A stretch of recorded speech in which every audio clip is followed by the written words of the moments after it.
ഈ ഗ്യാപ്പ് കൂടെ പുറത്തേക്ക് തള്ളി വരുന്നുണ്ടല്ലേ, ഇത് തന്നെയാണ് ഹെർണിയ. പുറത്തേക്ക് തള്ളി വരുന്നത് വയറിന്റെ ഉൾഭാഗത്തുള്ള സാധനങ്ങളാണ് പുറത്തേക്ക് തള്ളി വരുന്നത്. ഇപ്പൊ കീ ഹോൾ എന്താ ചെയ്യുന്നത് വെച്ചാൽ ചെറിയ 5 മില്ലിമീറ്റർ ചെറിയ ഉപകരണമുണ്ട്. ഈ ഹോള് നമ്മൾ ഇതിന്റെ സൈഡ് കൂടെ. സുഹൃത്തുക്കളെ, ഞാനിന്ന് കോഴിക്കോട് ബേബി മെമ്മോറിയൽ ഹോസ്പിറ്റലുള്ളത്. നമ്മൾ പലവരും അനുഭവിക്കുന്ന അല്ലെങ്കിൽ നമ്മൾ കേട്ടുകൊണ്ടിരിക്കുന്ന ആ ഒരു രോഗമാണ് ഹെർണിയ എന്നുള്ളത്. പലവർക്കും ശരിക്ക് അതിനെക്കുറിച്ച് ഒരുപാട് തെറ്റിദ്ധാരണയും അല്ലെങ്കിൽ ഹെർണിയ എന്താന്ന് പോലും അറിയാത്ത കുറേ ആളുകളുണ്ട്. ഹെർണിയ സർജറി കഴിഞ്ഞു നമ്മൾ കേൾക്കാറുമുണ്ട്. അപ്പോൾ ഹെർണിയ സർജറി എന്താണെന്നും പണ്ട് കാലങ്ങളിൽ അത് ഒരു ഓപ്പൺ സർജറി എന്നൊക്കെ പറഞ്ഞ് വല്ല നമ്മളെ ഭയപ്പെടുത്തുന്ന രൂപത്തിലുള്ള ആ ഒരു സർജറി ആണെങ്കിൽ ഇന്ന് കീഹോൾ വഴി നമുക്ക് ആ ഒരു സർജറി നടത്താൻ കഴിയുന്നുള്ളത് പലർക്കും അറിയില്ല എന്നുള്ളതാണ്. പണ്ട് കാലങ്ങളിൽ പറയാറുണ്ട് കുടലിറക്കം എന്നൊക്കെ പറയും. ഡോക്ടർ ഇത് പരിചയപ്പെടാം. നമസ്കാരം ഡോക്ടറെ. നമസ്കാരം. പേരൊന്ന് പറയാം. ശൈലേഷ് ഐക്കോട്ട്. നമ്മളിപ്പോൾ ഇങ്ങനെ ഒരു വീഡിയോ ചെയ്തത് പലർക്കും ഇങ്ങനെയുള്ള ട്രീറ്റ്മെന്റുകളൊന്നും ശരിക്കും അറിയില്ല എന്നുള്ളതാണ്. എന്താണ് ഹെർണിയ എന്നുള്ളത് നമുക്കൊന്ന് പറഞ്ഞു കൊടുത്താലോ? ഇപ്പോൾ ഹെർണിയ പല രോഗികളും ഒന്ന് ചോദിക്കും, ഹെർണിയ ഒരു മുഴ, ഇതിന് വേറൊരു മുഴ വരുന്നതാണോ? അതെ, ശരിക്കും അതല്ല. അതിന്റെ മെക്കാനിസം എന്താ വെച്ച് കഴിഞ്ഞാൽ സിമ്പിൾ ആയിട്ട് പറയുകയാണെങ്കിൽ ഞാനൊരു മോഡലിന്റെ സഹായത്തോടെ പറയാം, ഫുട്ബോളിന്റെ സഹായത്തോടെ പറയാം. അത് നമ്മളെ വയർ എന്ന് വെച്ചാൽ വയറിന് ശരിക്കും വയറിന്റെ അവയവങ്ങളെ പൊതിഞ്ഞുകൊണ്ട് 3 ലെയറാണ് നമുക്കുള്ളത്, 3 കവറിംഗ് ആണുള്ളത്. ഏറ്റവും മുകളിൽ നമുക്കറിയാം സ്കിന്നാണ്, തൊലി. അതെ, തൊലിയുടെ അടിയിലാണ് മസിലുകൾ. മസിലുകളാണെങ്കിൽ ഏറ്റവും കട്ടിയുള്ള കവറിങ്. അതിന്റെ താഴെ നേർത്തൊരു പാട പോലുള്ള ആവരണമുണ്ട്, അതിന്റെ പേരാണ് പെരിട്ടോണിയം. അതിന്റെ ഉള്ളിലാണ് നമ്മുടെ വയറിന്റെ ഉള്ളിലുള്ള ആന്തരിക അവയവങ്ങളൊക്കെ സ്ഥിതി ചെയ്യുന്നത്. കുടലുകൾ, കരള്, എല്ലാ അവയവങ്ങളും ഇതിന്റെ ഉള്ളിലാണ്, ഈ പാട പോലുള്ള അവയവത്തിനുള്ളിലാണ് സ്ഥിതി ചെയ്യുന്നത്. അപ്പോൾ ഈ 3 ലെയറിൽ കട്ടിയുള്ള ലെയറായ മസിലിൽ ഗ്യാപ്പ് വരും ചിലപ്പോൾ. ആ ഗ്യാപ്പ് വരുമ്പോൾ സംഭവിക്കും, ഉള്ളിലുള്ള അവയവങ്ങൾ ഇതിനിടയിൽ കൂടെ പുറത്തേക്ക് തള്ളി വരും. ഉദാഹരണത്തിന് ഒരു ഫുട്ബോൾ നോക്കുകയാണെങ്കിൽ ഇതാണ് മസിൽ. ഈ മസിൽ ചെറിയൊരു ഗ്യാപ്പ് വരാന്ന് വിചാരിക്കാം. എന്താ സംഭവിക്കുക? നമുക്ക് ഈ ഹെർണിയ മുഴ നമുക്കിങ്ങനെ കാണാം. അത് ഏതൊക്കെ ഭാഗങ്ങളിൽ വരാൻ സാധ്യത? കേട്ടിട്ടുള്ളത് അതെ, പൊക്കിള്ള എന്താ വെച്ച് കഴിഞ്ഞാൽ ഈ മനുഷ്യ ശരീരത്തിൽ ഈ കുറച്ച് ഈ വയറിന്റെ ഭാഗങ്ങളിൽ കുറച്ച് വീക്ക്നെസ് ഉണ്ടാവാൻ സാധ്യതയുള്ള ഒരു ഭാഗമാണ്. ഒന്ന് പൊക്കിൾ അറ്റാച്ച് ചെയ്യുന്ന ഭാഗം, അവിടെ വരുന്ന ഹെർണിയാണ് അംബിലിക്കൽ ഹെർണിയ. അതുപോലെ വേറൊരു വീക്ക് പാർട്ടാണ് ഈ കാലുകൾ വന്ന് വയറിൽ ജോയിൻ ചെയ്യുന്ന ഭാഗം, അതാണ് ഇൻഗ്വേനൽ ഹെർണിയ എന്ന് പറയുന്നത്. അവിടെ വരുന്നതാണ് ഇൻഗ്വേനൽ ഹെർണിയ. അതുപോലെ തന്നെ കുറച്ച് മുകൾ ഭാഗത്തായിട്ട് വരുന്ന ഹെർണിയന്റെ പേരാണ് എപ്പിഗാസ്ട്രിക് ഹെർണിയ. അതുപോലെ നെഞ്ഞും വയറും ജോയിൻ ചെയ്യുന്ന ഭാഗത്ത് വരുന്നതാണ് ഡയഫ്രമാറ്റിക് ഹെർണിയ. സൈഡിൽ വരുന്നതാണ് ലംബാർ ഹെർണിയ. അങ്ങനെ പല ടൈപ്പ് ഹെർണിയ ഉണ്ട്. അതുപോലെ പല ഭാഗങ്ങളിൽ വരാം. അപ്പൊ ഇത് കണ്ടോളൂ, ഇപ്പൊ നമ്മൾ എയർ അടിച്ചു, ഈ ഗ്യാപ്പ് കൂടെ പുറത്തേക്ക് തള്ളി വരുന്നുണ്ടല്ലേ, ഇത് തന്നെയാണ് ഹെർണിയ. പുറത്തേക്ക് തള്ളി വരുന്നത് വയറിന്റെ ഉൾഭാഗത്തുള്ള സാധനങ്ങളാണ് പുറത്തേക്ക് തള്ളി വരുന്നത്. ഈ ബ്ലാഡർ വീഡിയോ തുടങ്ങുമ്പോൾ പറഞ്ഞല്ലോ ഈ കുടലിറക്കം എന്നൊക്കെ പലരും പണ്ട് പറയുന്നത് കേൾക്കാന്ന് പറഞ്ഞു. സത്യത്തിൽ ഇതൊരു കുടലിൽ തന്നെ അങ്ങനെ ആണോ? ആണ്. ഒരു പരിധി വരെ ശരിയാ. എന്താ കാരണം വെച്ചാല് ഈ ബ്ലാഡർ എന്ന് വെച്ചാൽ നമ്മൾ കാണുന്നത് പെരിട്ടോണിയാണ്. ഇതിനുള്ളിൽ കാണുന്ന മുഴ എന്താണ്? കുടലാണ്. കുടല് അല്ലെങ്കിൽ വയറ്റിനുള്ളിൽ ഫാറ്റ്, ഒമന്റം, അങ്ങനെ പല വയറ്റിലുള്ള ഏത് അവയവവും ഇതുവഴി തള്ളി പുറത്തേക്ക് വരാം. മുമ്പ് ഓപ്പറേഷൻ ചെയ്ത ഭാഗത്ത് മസിൽ ചിലപ്പോൾ കുറച്ച് വീക്കാവും.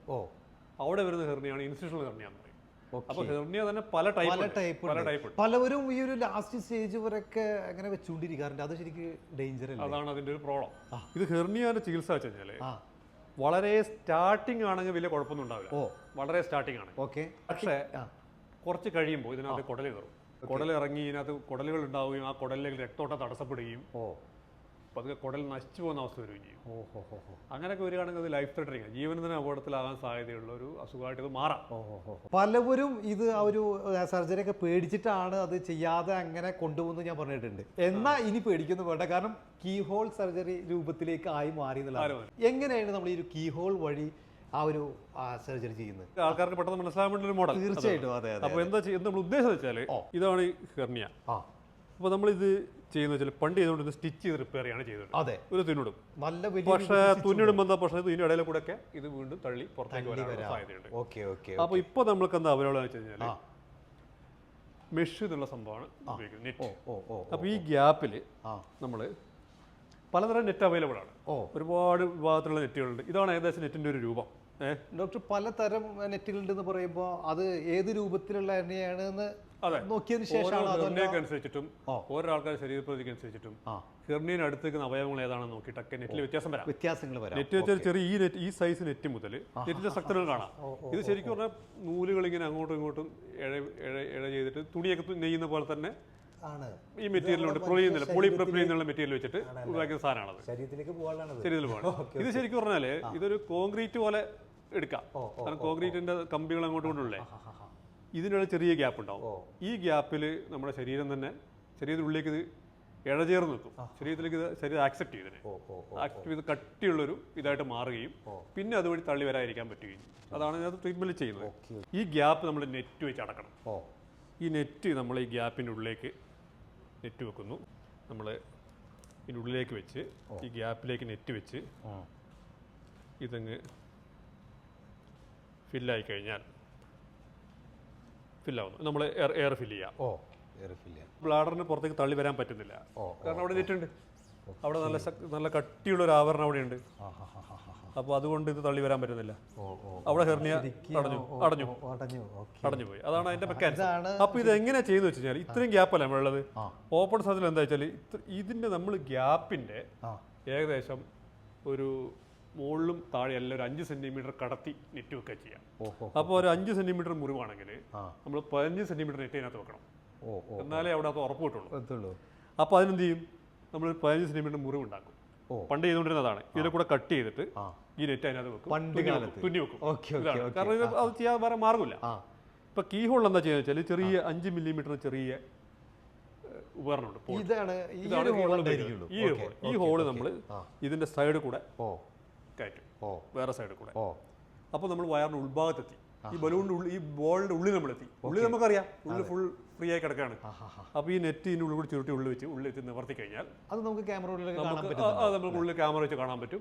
അതിന്റെ ഉള്ളിൽ ആ ഡിഫക്റ്റ് നമ്മൾ ഉള്ളിൽ നടക്കുകയാണ് ചെയ്യുക. ഉള്ളിൽ വലിയ ഏരിയയാണ്. അപ്പോൾ നമുക്ക് വലിയ നെറ്റും ചെറിയ മുറിവ് വഴി ഉള്ളെത്താൻ പറ്റും. 3 ചെറിയ പോട്ട ഉണ്ടാവും. ഇതുപോലെ 3 എണ്ണം ഉണ്ടാവാം. കാരണം ഒന്നിനും കൂടെ ക്യാമറ ഇടും, ഒന്നിനും കൂടെ നെറ്റ് ഇടും, ഒന്നിനും കൂടെ ഉപകരണം ഇടും. ഉപകരണം അവിടെ ഫിക്സ് ചെയ്യും. ഇതാണ് നമ്മൾ ഇത് നമുക്ക് ഓപ്പൺ സർജറി ചെയ്യാം, ലാപ്രോസ്കോപ്പി ചെയ്യാം, റോബോട്ടിക് ചെയ്യാം. ഇതാണ് നമ്മുടെ റോബോട്ടിക്കിന്റെ പ്ലാറ്റ്ഫോം. ഡാവിഞ്ചി റോബോട്ടിക്സ് എന്ന് ഏറ്റവും അഡ്വാൻസ്ഡ് ആയിട്ടുള്ള സാധനമാണ്. ഇത് ഉപയോഗിച്ചിട്ട് നമുക്ക് ഹെർണിയ സർജറി ചെയ്യാം. ഇത് ശരിക്കും റെസ്റ്റ് എടുക്കേണ്ടതാണോ പിന്നീട് കഴിഞ്ഞാൽ? ഇത് ഓപ്പൺ സർജറി ലാപ്രോസ്കോപ്പി റെസ്റ്റിൽ വളരെ വ്യത്യാസമുണ്ട്. ഓപ്പൺ സർജറിയാണ് നമ്മൾ ട്രഡീഷണലി പറയുന്നത് 3 മാസത്തേക്ക് റെസ്റ്റ് വേണമെന്നാണ്. കാരണം ഈ മെഷ് നമ്മൾ വെക്കുന്നത് തൊലിയുടെ തൊട്ട് താഴെ ഓപ്പൺ സർജറി. അപ്പോൾ മെഷ് അവിടെ ഇരിക്കാനും ബോഡിയോട് ചേരാനും ഒരുപാട് സമയം എടുക്കുകയും പുറന്തള്ളപ്പെടാൻ സാധ്യത ഓപ്പൺ സർജറിയിൽ കൂടുതലാണ്. അവിടെ 3 മാസം. ലാപ്രോസ്കോപ്പിൽ അങ്ങനെ പറയുന്നില്ല. ലാപ്രോസ്കോപ്പിൽ എന്ന് വെച്ച് കഴിഞ്ഞാൽ ശരിക്കും ഒരാഴ്ച റെസ്റ്റ് മതി. ഒറ്റാഴ്ച കൊണ്ട് നമുക്ക് ജോലി തുടങ്ങാം. പക്ഷേ ഹെവി വെയിറ്റ് ലിഫ്റ്റിംഗ്, ജിമ്മിൽ പോയി ട്രെയിൻ ചെയ്യുക, അതൊക്കെ 1 മാസത്തേക്ക് റെസ്റ്റ് വേണം. ശരിക്കും ഒരു വ്യക്തി ഇവിടെ വരികയാണെങ്കിൽ എത്ര ദിവസത്തിനുള്ളിൽ നമുക്ക് തിരിച്ചു പോകാൻ കഴിയും? സാധാരണഗതി നമ്മൾ ഒരുപാട് പേർക്ക് ഓപ്പറേഷൻ ചെയ്താൽ അന്ന് തന്നെ രാവിലെ വന്ന് ചെയ്ത് വൈകുന്നേരം പോകുന്ന ആൾക്കാർ അത്രേ ഉള്ളൂ. നമുക്ക് സാഹചര്യം ഇത് എലക്റ്റീവ്, അതായത് നമുക്ക് നമ്മുടെ സമയം കിട്ടുമ്പോൾ ചെയ്യേണ്ട സർജറിയാണ്. എമർജൻസി ആയിട്ട് പോകരുത്. ഇത് സമയം കിട്ടുമ്പോൾ നമ്മുടെ സാഹചര്യം എല്ലാം ഒത്തു വരുമ്പോൾ നമുക്ക് ഒരാഴ്ച ലീവ് എടുക്കാൻ പറ്റുന്ന സാഹചര്യം റെഡിയാക്കിയിട്ട് ഒന്ന് ചെയ്ത് കഴിഞ്ഞാൽ വളരെ സിമ്പിളായിട്ട് നടക്കും. ഇങ്ങനെ ചെയ്തതിലെന്തോ കുറച്ച് കഴിയുമ്പോൾ നമുക്ക് തീരെ പ്രതീക്ഷാ സമയത്തായിരിക്കും ഇത് കയറി ബ്ലോക്ക് ആക്കുക.